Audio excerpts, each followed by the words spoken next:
Assalamualaikum warahmatullahi wabarakatuh. Innal hamdalillah nahmaduhu wa nasta'inuhu wa nastaghfiruh wa na'udzu billahi min shururi anfusina wa sayyiati a'malina. Man yahdihillahu fala mudilla lahu wa man yudlil fala hadiya lahu.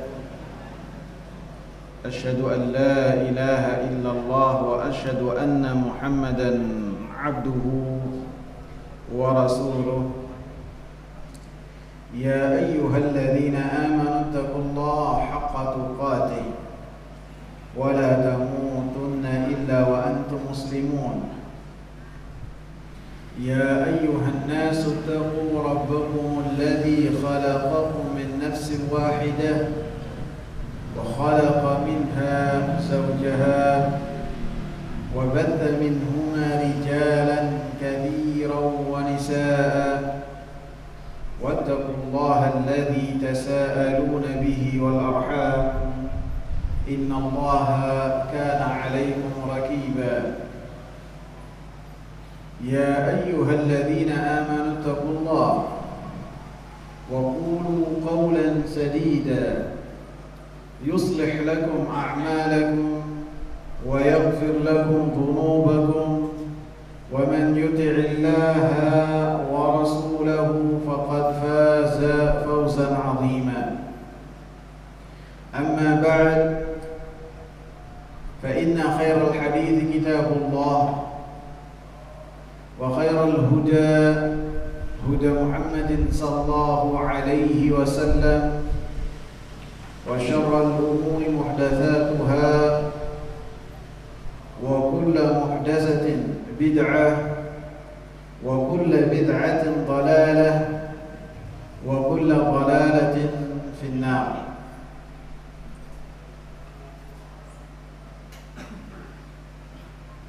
Abantuk turun hari ini. Abantuk turun. Enggak apa-apa. Enggak apa-apa. Hadirin wal hadirat yang saya muliakan, kita lanjutkan pembahasan kita mengenai nusyrah. Nusyrah artinya membebaskan seseorang dari sihir. Seseorang yang terkena sihir kemudian dia berusaha untuk melepaskan sihir tersebut, maka hal ini dinamakan nusyrah. Kita bacakan dalil-dalilnya, kita ulang baca. Yang pertama dari Jabir radhiyallahu anhu, anna Rasulullah sallallahu alaihi wasallam su'ila 'anil nusyrah. Rasulullah sallallahu alaihi wasallam ditanya tentang nusyrah. Faqal, maka Rasulullah sallallahu alaihi wasallam menjawab, hiya min 'amali syaitan. Nusyrah ini adalah dari perbuatannya syaitan. Berkata Imam Abu Dawud, ditanya Al-Imam Ahmad ibn Hanbal rahimahumullah tentang perkara nusyrah, maka beliau menjawab, Ibnu Mas'udin yakrahu hadza kullahu. Sahabat yang mulia Abdullah ibn Mas'ud membenci dan mengategorikan hal tersebut adalah sesuatu yang dibenci, yakni haram, perkara nusyrah tanpa terkecuali. Wa fil Bukhari an Qatadah, dan dalam Sahih Bukhari dicantumkan hadis secara muallaq dari Qatadah. Al-Imam Qatadah berkata kepada Al-Imam Sa'id ibn al-Musayyab, seorang imam besar, Al-Imam Qatadah mengatakan rajulun bihi tib, seseorang terkena sihir, au yu'khadhu 'an imra'atihi, atau dia terhalang untuk mendatangi atau berhubungan biologis dengan istrinya. Seseorang tidak bisa mendatangi istrinya. Ayuhallu anhu au yunshar, apakah bisa boleh orang ini berobat menghilangkan apa yang ia derita, baik itu sihir atau ketika dia terhalang untuk mendatangi istrinya dalam rangka melampiaskan syahwatnya. Qal, maka Al-Imam Sa'id bin Musayyab mengatakan la ba'sa bihi, tidak mengapa. Innama yuriduna bihi al-islaha, orang-orang yang melakukan hal tersebut sesungguhnya mereka melakukan hal tersebut dalam rangka berusaha untuk memperbaiki keadaan. Fa amma ma yanfa'u falam yunha anhu, adapun yang bermanfaat maka tidak dilarang untuk hal tersebut. Wa ruwiya 'anil Hasan, dan diriwayatkan dari Al-Hasan Al-Basri rahimahullah, salah seorang ulama besar yang wafat pada tahun 110 Hijriah.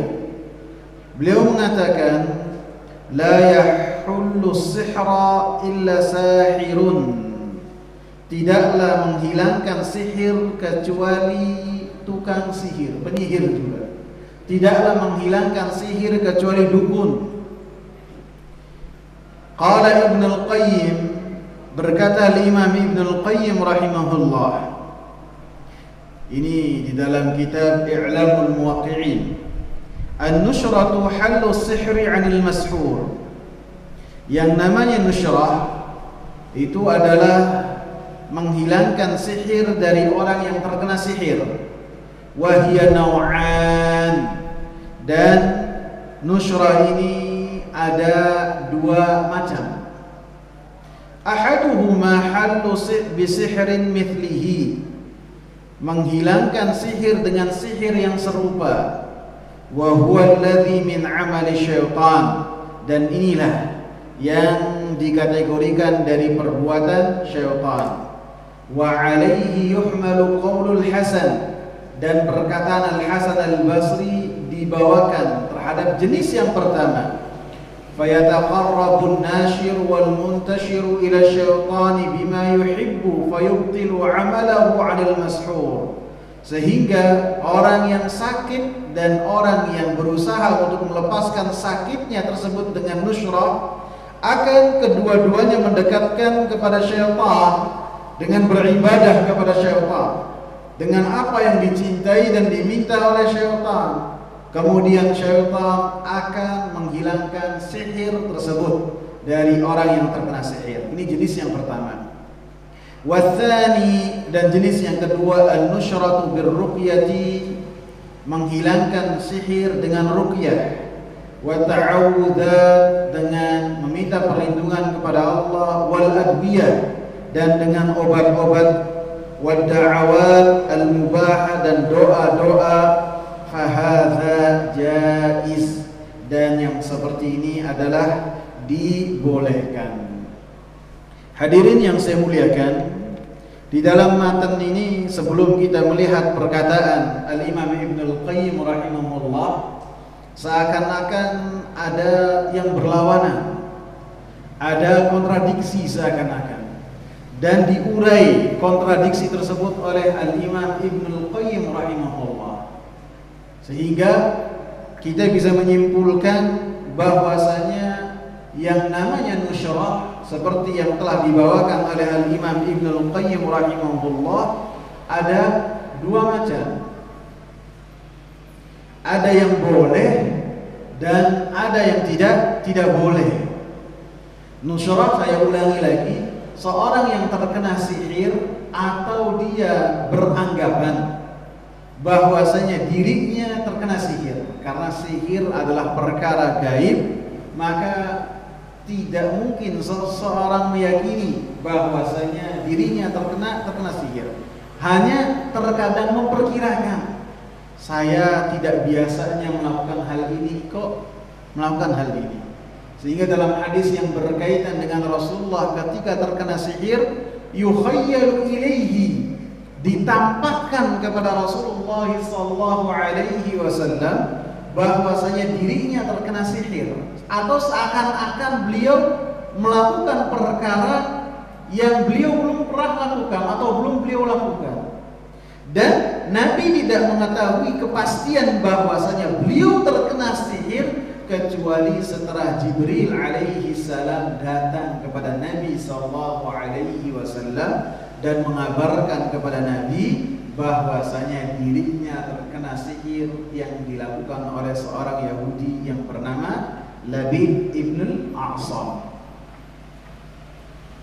Jadi ketika seseorang terkena sihir, kemudian dia berusaha untuk menghilangkan sihirnya tersebut, atau ketika dia merasa bahwasanya dirinya terkena sihir, maka ketika dia berobat untuk mengobati dirinya supaya terhilangkan dari dirinya sihir tersebut, maka ini yang disebut dengan nushrah. Dan hal ini disebutkan oleh Al-Imam Ibnul Qayyim ada dua macam. Yang pertama yang dikatakan kepada Rasulullah sallallahu alaihi wasallam, hiya min amali syaitan. Ketika Rasulullah sallallahu alaihi wasallam ditanyakan kepada beliau tentang nushrah, maka nushrah yang ditanyakan kepada Rasulullah adalah nushrah jahiliyah. Nushrah yang dilakukan oleh orang-orang jahiliyah, yang mana ketika mereka terkena sihir, mereka mendatangi dukun-dukun supaya mengobati dan menghilangkan sihir mereka. Artinya sihir diadu dengan sihir.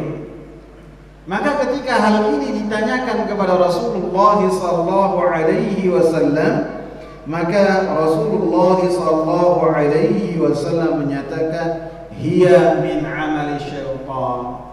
Perkara ini adalah dari perbuatan syaitan. Artinya haram dan lebih dari haram. Karena syaitan berupaya untuk menjerumuskan kita terhadap perbuatan yang keji lagi mungkar, dan berupaya untuk menjerumuskan kita ke dalam kesyirikan kepada Allah Subhanahu wa ta'ala. Sehingga datang ke dukun untuk berobat, maka ini termasuk dari perbuatan syaitan. Tidak boleh datang ke dukun untuk berobat apapun penyakitnya, maka ini tidak boleh. Dan Rasulullah sallallahu alaihi wasallam menyatakan ini termasuk dari perbuatan syaitan.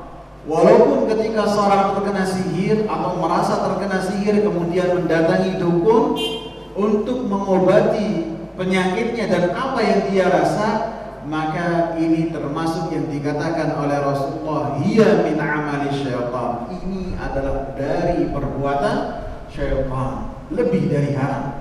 Karena ketika dikatakan ini adalah sesuatu yang dilarang, lebih ringan.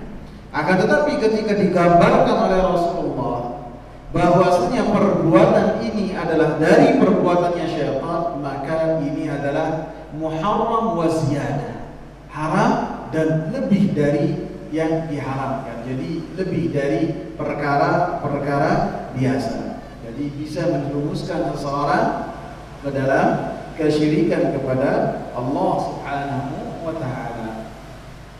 Lebih-lebih dalam hadis yang sudah kita bahas dalam bab yang sebelumnya, ketika yang berkaitan dengan mendatangi sihir ataupun mendatangi dukun ataupun peramal, dalam hadis Imran ibn Husain radhiyallahu anhu, Rasulullah mengatakan, laisa minna, bukanlah dari kami, man sahara au suhira lahu, bukanlah dari kami orang yang melakukan sihir ataupun dilakukan untuknya sihir.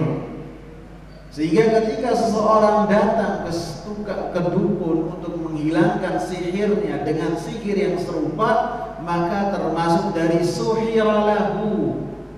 Dukun berupaya untuk melakukan sihir untuk menghilangkan sihir yang diderita oleh dirinya. Maka Rasulullah SAW mengancamnya apa? Laisa minna, bukan dari golongan kami.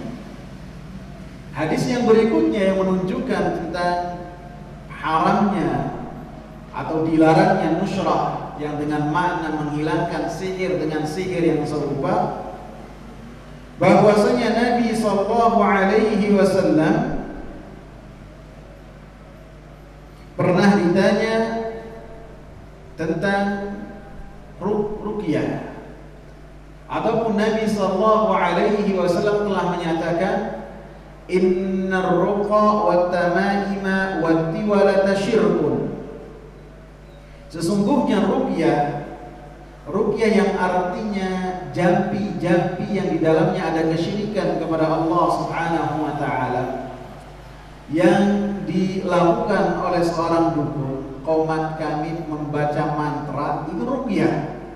Akan tetapi ruqyah yang di dalamnya ada kesyirikan kepada Allah Subhanahu wa taala, wat tamaima dan jimat-jimat, wat tiwalata dan pelet, syirkun, maka itu adalah kesyirikan kepada Allah Subhanahu wa ta'ala. Jadi ini adalah mendatangi dukun untuk seseorang menghilangkan penyakit sihir yang diderita oleh dirinya, maka ini adalah perkara yang diharamkan oleh Allah Subhanahu wa ta'ala.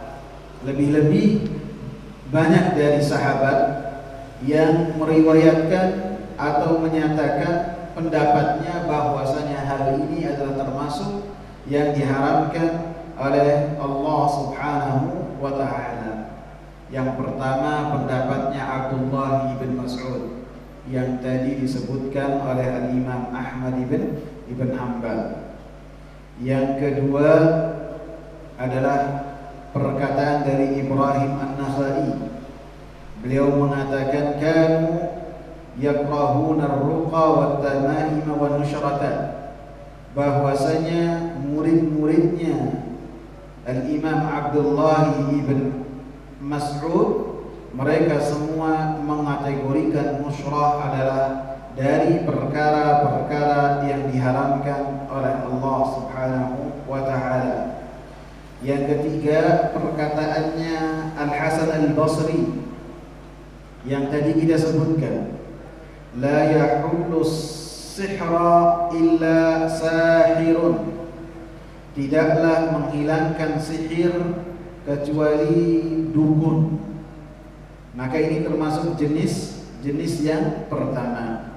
Dan begitu juga riwayat dari Al-Imam Ahmad, Al-Imam Mujahid dan para salafus salih yang lainnya yang mereka mengatakan bahwasanya nusyrah yang artinya menghilangkan sihir dengan sihir, maka itu adalah perkara yang dilarang dan diharamkan oleh Allah Subhanahu wa ta'ala, dan Rasulullah sallallahu alaihi wasallam mengategorikan hal tersebut adalah dari perbuatannya syaitan.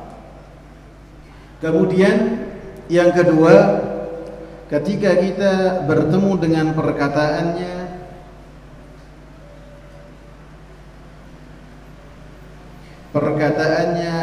Al-Imam Sa'id bin Musayyib, seperti yang sudah saya sebutkan dalam pertemuan yang lalu, bahwasanya Sa'id bin Musayyib adalah seorang tabi'in yang luar biasa. Bahkan dikategorikan oleh Al-Imam Ibnul Qayyim rahimahullah bahwasanya Sa'id bin Musayyib adalah pemimpinnya para tabi'in, seorang ulama besar. Bahkan dalam perkataan Al-Imam Syafi'i rahimahullah, beliau mengategorikan marasil Sa'id bin Musayyib adalah hujjah. Artinya ketika Al-Imam Sa'id bin Musayyib melakukan mursal, beliau meriwayatkan dari Nabi sallallahu alaihi wasallam tanpa perantara dari para sahabat, maka di pendapatnya Al-Imam Syafi'i beliau mengatakan perkataan Sa'id bin Musayyib ini memiliki kedudukan. Artinya ketika menisbatkan hal tersebut kepada Nabi sallallahu alaihi wasallam. Maka kita lihat dalam perkataan Al-Imam Sa'id bin Musayyib ketika ditanya tentang musyrah atau ketika seorang tidak bisa atau terkena sihir, kemudian dia tidak bisa jima dengan istrinya, apakah boleh untuk melakukan musyrah? Maka beliau menjawabnya adalah la ba'sa bihi, tidak mengapa dengan hal tersebut. Maka ada beberapa jawaban yang dikumpulkan oleh Syekh Shalih Sindi hafizahullah. Beliau mengatakan, beliau membawa beberapa perkataan, 8 jawaban. Kita bawakan perkataan yang kuat saja. Beliau mengatakan bahwasanya athar dari Sa'id ibn al-Musayyib ini bukanlah hujjah.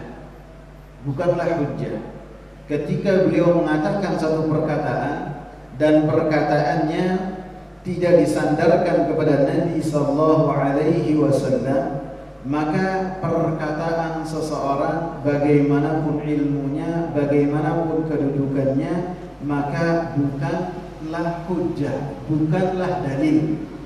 Yang namanya dalil apa? Perkataan Allah dan perkataan Rasulullah sallallahu alaihi wasallam. Lebih-lebih perkataan Sa'id bin al-Musayyib ini berbenturan juga dengan perkataan para tabi'in lainnya, yang para tabi'in itu satu kedudukan dengannya, satu tabaqah dengannya, seperti perkataan Al-Imam Hasan Al-Basri.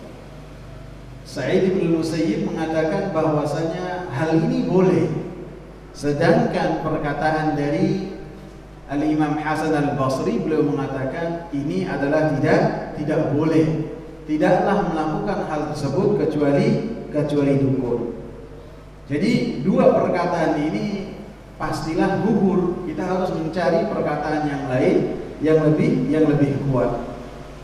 Kemudian di sini bantahan yang ketiga, bahwasanya perkataan dari Sa'id bin al-Musayyib ini bertentangan dengan sebagian besar perkataan para ulama, baik itu perkataan Al-Imam Hasan Al-Basri, perkataan Al-Imam Mujahid, perkataan Al-Imam Ahmad, perkataan dari Al-Imam Ibrahim An-Nakhai, Al-Qamah, dan lain-lain, yang mereka mengatakan bahwasanya nusyrah yang artinya menghilangkan sihir dengan sihir adalah sesuatu yang diharamkan oleh Allah Subhanahu wa taala. Ini bantahan yang ketiga. Bantahan yang keempat adalah bantahan yang paling kuat, bahwasanya perkataan Sa'id bin Musayyib ini menyelisihi perkataannya Nabi Muhammad sallallahu alaihi wasallam. Karena siapapun perkataan orang ketika berbenturan dengan perkataan Rasulullah sallallahu alaihi wasallam, maka perkataan tersebut haruslah kita tolak dan wajib bagi kita untuk mengambil perkataan Rasulullah sallallahu alaihi wasallam. Sehingga dalam pembahasan kita ini, ketika secara tekstual makna dari perkataan Sa'id bin Musayyib bahwasanya nusyrah itu boleh, adapun Rasulullah sallallahu alaihi wasallam mengatakan bahwasanya nusyrah ini adalah sesuatu dari perbuatannya syaitan dan ini lebih haram dari perkara yang diharamkan oleh Allah Subhanahu wa taala. Pastinya orang-orang yang memiliki keimanan kepada Allah dan Rasulnya lebih mengutamakan untuk mengambil perkataan Allah Allah dan perkataan Rasulullah sallallahu alaihi wasallam. Kemudian poin yang keenam disebutkan bahwasanya di dalam perkataan dari Al-Imam Sa'id bin Al-Musayyib tidaklah berbantah, tidaklah berbenturan dengan perkataan Rasulullah. Ini ketika kita mengatakan hal ini dalam rangka husnuzan kepada perkataannya seorang sekelas Sa'id bin Al-Musayyib, seorang tabi'in besar yang seperti yang saya sebutkan, seorang Abdullah bin Umar saja ketika bertanya tentang satu pertanyaan datangnya kepada orang ini. Abdullah bin Umar, sahabat yang mulia, tanya kepada Sa'id bin Musayyib. Maka dikatakan oleh Syekh Shalih Sindi, beliau mengatakan dari perkataan Sa'id bin Musayyib tidak ada sedikit pun isyarat bahwasanya seseorang boleh untuk menghilangkan sihir dengan sihir yang serupa. Karena di dalam perkataan beliau ini, fa'amma ma yanfa'u falam yunha anhu. Adapun yang bermanfaat maka tidak boleh untuk dilarang. Dan para sahabat, para tabi'in dan para tabi'in dan para ulama secara menyeluruh mereka bersepakat bahwasanya yang namanya sihir itu tidaklah bermanfaat. Tidak ada manfaatnya. Bahkan Allah katakan dalam Al-Quran bahwasanya sihir adalah mudarat. Maka yang dikatakan oleh Al-Imam Sa'id bin Musayyib dalam matan ini dan pembahasan ini artinya bukanlah sihir untuk menghilangkan sihir yang serupa. Paham ya, Pak? Paham ya? Sehingga perkataan beliau ini tidaklah berbenturan dengan perkataan Nabi sallallahu alaihi wasallam. Akan tetapi saya ulangi, apabila perkataan Nabi sallallahu alaihi wasallam berbenturan dengan perkataan selain Nabi sallallahu alaihi wasallam siapapun itu, maka orang-orang yang beriman kepada Allah dan Rasulnya dan telah mengucapkan kalimat asyhadu an la ilaha illallah wa Muhammadur Rasulullah pasti akan lebih mengedepankan perkataan Nabi Muhammad sallallahu alaihi wasallam. Kemudian itu adalah nusrah yang dilarang, seperti yang dikatakan oleh Al-Imam Ibnu Qayyim rahimahullah. Kemudian yang kedua adalah nusrah yang dibolehkan. Nusrah yang dibolehkan. Nusrah yang dibolehkan artinya nusrah yang seseorang ketika menghilangkan sihir tersebut dengan hal-hal yang tidak ada di dalamnya kesyirikan kepada Allah Subhanahu wa taala. Bahkan bisa dengan maknanya ketika seorang menghilangkan sihir yang dirasakan oleh dirinya dengan cara dia mendekatkan diri kepada Allah Subhanahu wa taala. Mengobatinya misalnya dengan meruqyah dengan ruqyah yang syar'i. Ruqyah yang syar'i artinya ruqyah yang dibenarkan. Karena tadi saya sebutkan para dukun saja mereka memiliki ruqyah. Artinya ruqyah yang syar'i yang benar artinya ketika seorang membacakan kepada dirinya ayat-ayat Al-Qur'an. Seseorang membacakan kepada dirinya ayat-ayat Al-Qur'an dengan jujur dia mengharap kepada Allah Subhanahu wa taala pertolongan, dengan yakin bahwasanya apa yang ia bacakan bermanfaat untuk dirinya, bukan mencoba-coba. Dan apa yang dibacakan adalah tercantum dalam Al-Qur'an dan sunnah Nabi sallallahu alaihi wasallam, dengan i'tikad, dengan keyakinan, dengan i'tiqad, dengan keyakinan bahwasanya yang menyembuhkan adalah Allah Subhanahu wa taala. Dan ini disebutkan oleh Al-Imam Suyuti rahimahullah. Artinya ketika seorang membacakan kepada dirinya Al-Qur'anul Karim, ayat-ayat Al-Qur'an. Dan yang paling besar untuk memberikan pengaruh kepada seorang ketika seorang terkena sihir untuk dijadikan ruqyah, apa itu? Surat Al-Fatihah.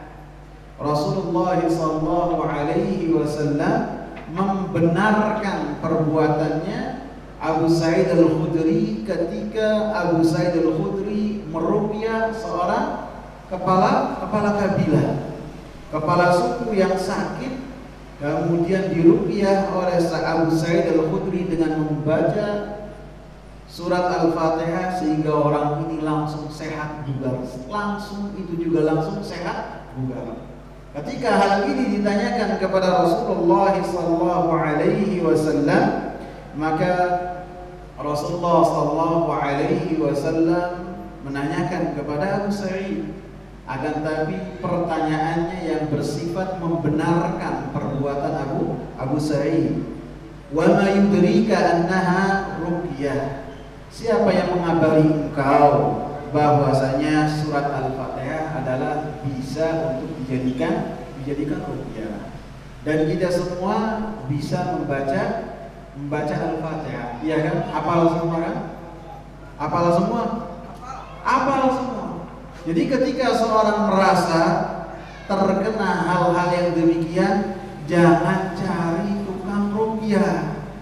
Sedangkan kita sendiri bisa untuk membacakan ayat-ayat ini kepada diri kita. Ketika kita yang membaca, maka yang pertama kita mendapatkan ganjaran dari Allah Subhanahu wa taala dan benar-benar mengamalkan firman Allah Subhanahu wa taala, iyyaka na'budu wa iyyaka nasta'in. Hanya kepada Allah kita beribadah dan hanya kepada Allah Subhanahu wa taala kita meminta pertolongan. Sehingga yang berkaitan dengan ini kita dianjurkan untuk membacakan kepada diri kita masing-masing. Seperti yang saya sebutkan perkataan dari Imam Suyuti, syarat yang ketiga dari seorang untuk meruqyah adalah keyakinan bahwasanya yang memberikan kesembuhan adalah Allah Subhanahu wa taala. Sehingga apabila seseorang itu meminta seorang untuk meruqyah dirinya, maka dia meyakini apa? Karena dibacakan oleh si fulan, sihirnya itu hilang. Dan lebih-lebih si fulannya akan terkena ghurur, akan dia terkena ujub, terkagum-kagum dengan dirinya. Si fulan sembuh dari apa yang ia derita setelah saya bacakan kepadanya surat Al-Fatihah. Jadi hal ini walaupun boleh, lebih baik untuk kita hindari. Selama kita itu bisa membacakan untuk diri kita, maka kita bacakan masing-masing untuk diri kita. Jadi ayat-ayat Al-Quran kita bacakan. Kemudian juga disebutkan oleh Al-Imam Syekh Shalih Fauzan hafizahullah dalam kitab beliau I'anatul Mustafid, ketika beliau membahas tentang hal ini, maka beliau mengatakan termasuk yang dibacakan kepada orang yang terkena sihir selain surat Al-Fatihah adalah ayat-ayat yang dibahas di dalam ayat-ayat tersebut yang berkaitan tentang sihir dan bahwasanya sihir itu akan binasa. Seperti firman Allah Subhanahu wa taala dalam surat Al-A'raf ayat 117 sampai 122. Begitu juga surat Yunus ayat 81 dan sampai ayat 70. Begitu juga di surat Taha. Jadi seorang yang ruqyah kepada dirinya bisa membacakan ayat-ayat ini. Kemudian dengan azkar dan doa-doa dari Nabi sallallahu alaihi wasallam. Azkar ini bisa zikir pagi petang dibaca ataupun zikir-zikir yang lainnya. Maka ketika dibaca akan menghilangkan pengaruh sihir dari diri seseorang. Ataupun doa-doa yang tercantum dari Nabi sallallahu alaihi wasallam yang di dalamnya ada ta'awudzat, ada permintaan perlindungan kepada Allah Subhanahu wa taala. Seperti apa? A'udzu bikalimatillahi tammati min syarri ma khalaq. Dibacakan kepada diri sendiri. Ataupun apa? Saya bacakan satu-satu ya, yang dibawakan oleh Syekh Shalih Fauzan dalam kitab I'anatul Mustafid. Kemudian dibacakan juga U'idzuka bikalimatillahi tammati min kulli syaitanin wahammah wa min kulli ainin lammah. Kemudian dibacakan juga U'idzuka bikalimatillahi tammati allati la yujawizuhunna barrun wala fajirun min syarri ma khalaqa wa dhara'a wa bara'a wa min syarri tawariqil laili wan nahari illa tariqan yatruku bi khairin ya rahman. Panjang ya, bisa nanti cari di kitab zikir dan wirid atau kitab-kitab yang membahas tentang hal ini. Kemudian juga dikatakan dengan doa bismillahi arqika min kulli da'in yu'dhika min syarri kulli nafsin wa 'ainin hasidin Allahu yashfi. Ataupun dengan doa bismillahi adhibil ba'sa rabban nasi washfihi anta syafi la shifaa illa shifaa'uka shifaan la yughadiru saqama. Udah berapa ya Pak? Ada yang nulis? Enggak kejar ya. Disebutkan juga di sini Rabbuna Allahu alladhi fis sama' taqaddasa ismuka amruka fis sama'i wal ardi kama rahmatuka fis sama'i ij'al rahmataka fil ardi اغفر لنا حوبنا وخطايانا أنت رب الطيبين أنزل رحمة من رحمتك وشفاء من شفائك على هذا المرض فيبرأ بإذن الله. Dan ini ada berapa tadi? 4 atau 5. Jadi dengan membaca zikir, ayat-ayat Al-Quran, doa-doa ataupun yang di dalamnya nama-nama Allah Subhanahu wa ta'ala.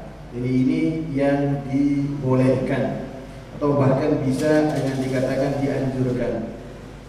Bisa juga dengan obat-obat ataupun penawar-penawar yang mujarab. Ketika seorang berupaya untuk menghilangkan sihir, tentu apabila berkaitan dengan hal ini maka harus ada dalilnya. Seperti ketika seorang berupaya untuk menyembuhkan sihir yang diderita olehnya dengan cara makan korma ajwa. Rasulullah sallallahu alaihi wasallam mengatakan man tasabbaha bi sab'i thamarati ajwa lam yusibhu fi dhalika al-yawmi summun wala sihr. Siapa yang di pagi hari makan 7 butir korma ajwa, maka di hari tersebut dia tidak akan terkena racun dan tidak akan terkena sihir. Dalam riwayat Muslim dikatakan man tasabbaha bi sab'i thamaratin mimma baina labataiha. Siapa yang di pagi hari mengkonsumsi 7 korma mimma baina labataiha, dari 2 labataiha. Artinya labataiha timurnya Madinah dan baratnya Madinah. Artinya korma tersebut, ajwa tersebut yang memiliki khasiat untuk menghilangkan sihir adalah yang ajwahnya didatangkan dari kota Madinah. Dan ini adalah dari penawar-penawar ketika seseorang terkena sihir. Adapun yang lainnya, tadi ada yang nggak boleh, ada yang haram, ada yang boleh. Yang boleh ini ada yang dianjurkan, tentu yang dianjurkan yang ada dalil-dalilnya.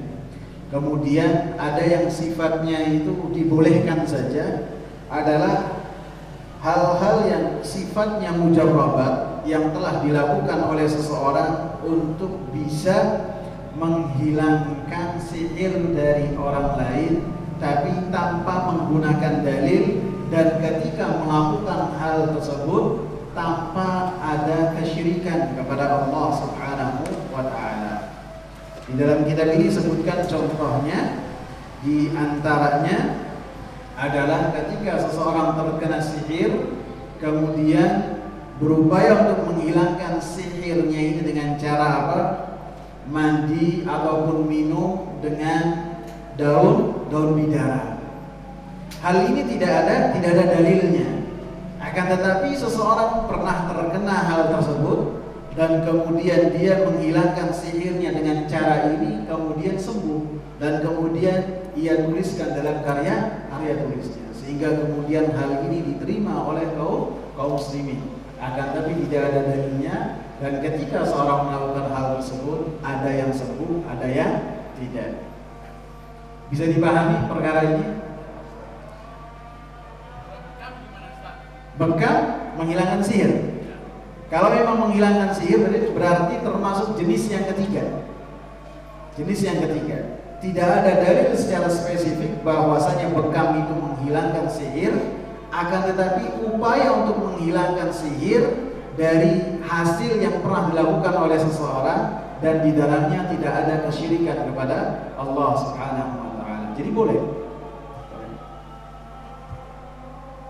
Jadi ada yang nusyrah itu, ada yang haram ketika menghilangkan sihir dengan sihir yang serupa, dan ini kesyirikan kepada Allah. Ada yang boleh ketika dengan ruqyah mandiri, membaca zikir, menyebut nama-nama Allah Subhanahu wa Ta'ala, ataupun dengan cara makan korma ajwa dengan 7 butir di pagi hari.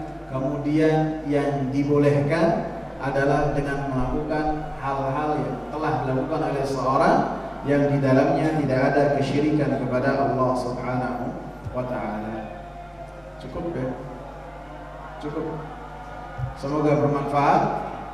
Subhanakallahumma bihamdika asyhadu an la ilaha illa anta astaghfiruka wa atubu ilaik. Assalamualaikum warahmatullahi wabarakatuh.